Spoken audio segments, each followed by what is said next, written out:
Ang inyo pong nakikita mga kaibigan ng pagsira po sa aming kalsada, o kining ina, ha? Ilang beses ko bang sasabihin sa inyo mga gago kayo? Mga gago kayo! Ano? Ha?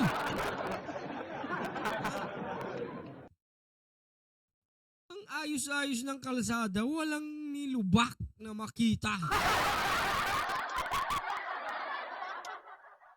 Ay nako, nakakagalit, nakakatindig balahibo ang ginagawa po nila mga kaibigan. Nananawagan tayo sa gobyerno kung talagang seryoso kayo. Hanapin nyo yung mga ganito. Ha? Hanapin nyo sila. Pakilusin nyo yung mga pulis ninyo. Ha? Tugisin yung mga ganito kasi ang ganda-ganda ho ng kalsada. Ha? Paano nyo didipinsahan yan? Ano ilalagay nyo dyan? Sinira namin ang kalsada para ayusin. Sinira namin ang kalsada para ayusin. Ay mga gag...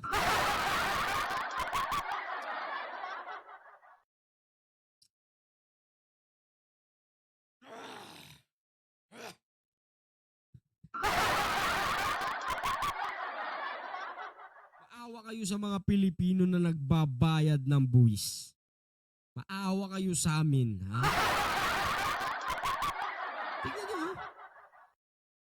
Ano, ang pagkakaalam ko naman ho mga kaibigan, itabi ho nito, bangin, bundok, mukhang malayo ho tas sa sibilisasyon mga kaibigan. Ha? Malayo ito.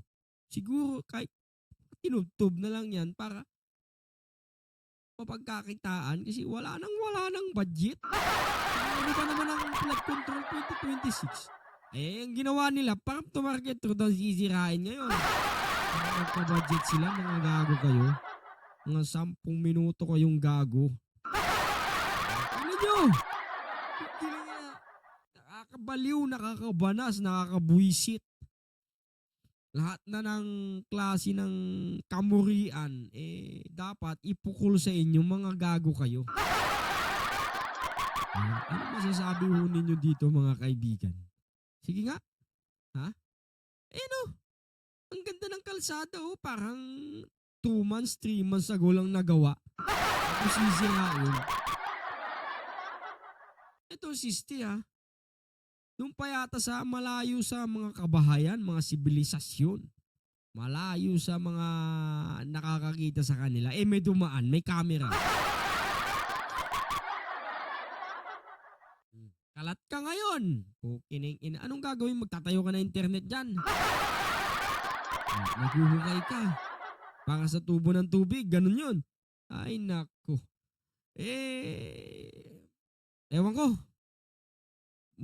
Busit lang talaga ako. Ay, putang ina nga, mga gago kayo. Di bali na akong maging makasalanan sa pagmumura. Pero sasabihin ko pa rin po sa inyo, pukining ina ninyo.